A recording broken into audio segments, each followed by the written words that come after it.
लेलूश्वी Britannia, दुनिया जिसे zero के नाम से जानती थी, इस बार किसी युद्ध के मैदान में नहीं था। वो एक भूली बिसरी पहाड़ी सड़क पर था, बारिश में भीगा हुआ एक पुराने कॉन्वेंट के फाटक के सामने खड़ा। उसकी गाड़ी रास्ते में खराब हो गई थी और सबसे नजदीकी पनाह यही इमारत थी, सेंट ब्रिजिड कॉन्वेंट। फाटक खुद ब खुद खुल गया। अंदर एक मोमबत्ती की रोशनी में एक नन खड़ी थी, सिस्टर मारिया। उसकी आंखों में एक अजीब सी थकान थी, मानो वो सदियों से जाग रही हो। हमें पता था तुम आओगे, मारिया ने कहा। गियास वाले हमेशा यहाँ खींचे चले आते हैं। ये जगह आदेशों को पसंद करती है। लेलूश ने भौहें चढ़ाई। मैं यहाँ बस पनाह लेने आया हूँ। कोई भी बस यहाँ नहीं आता। मारिया मुस्कुराई, एक उदास टूटी हुई मुस्कान। वो उसे अंदर ले गई, जहां एक बड़े हॉल में दो बच्चे बैठे थे। एक 5 साल की लड़की, गुड़िया जैसी खामोश आंखों वाली, और एक छोटा लड़का, शायद 1 साल का, जो पालने में लेटा हुआ छत को घूर रहा था, पलकें झपकाए बिना। ये कौन है? लेलूश ने पूछा। वो जो कॉन्वेंट कभी छोड़ नहीं पाते। मारिया की आवाज धीमी हो गई। लड़की का नाम भूल गया सबको।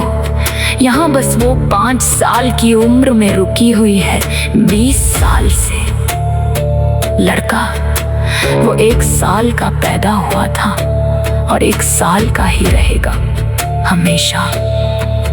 तहखाने ने उन्हें रोक रखा है। रात गहरी होते होते लेलूश ने महसूस किया कि उसकी अपनी गियास शक्ति, मेरा आदेश मानो, यहाँ काम नहीं कर रही। जैसे किसी और चीज ने उस पर अपना आदेश पहले से थोप रखा हो। तहखाने से एक आवाज गूंजी, बच्चों जैसी पर बूढ़ी। लेलूश्वी ब्रिटानिया, वो बोली, तुमने आदेश देना सीखा है, पर यहाँ आदेश देने वाला मैं हूँ। 5 साल की लड़की की आंखें बिना पलक झपकाए लेलूश की तरफ घूम गई। खेलोगे हमारे साथ?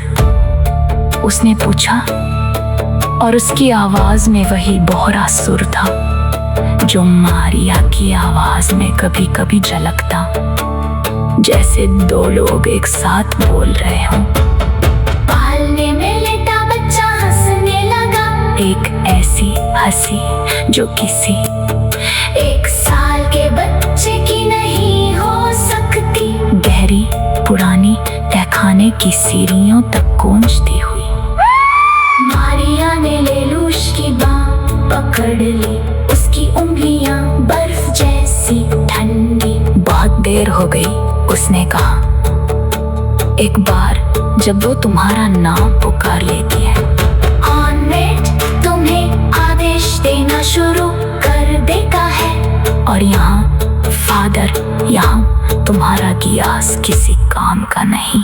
चारों तरफ की मोमबत्तियां एक एक करके बुझने लगी, फाटक तक की रोशनी तक, जब तक सिर्फ पालने की धुंधली परछाई बाकी न रह गई।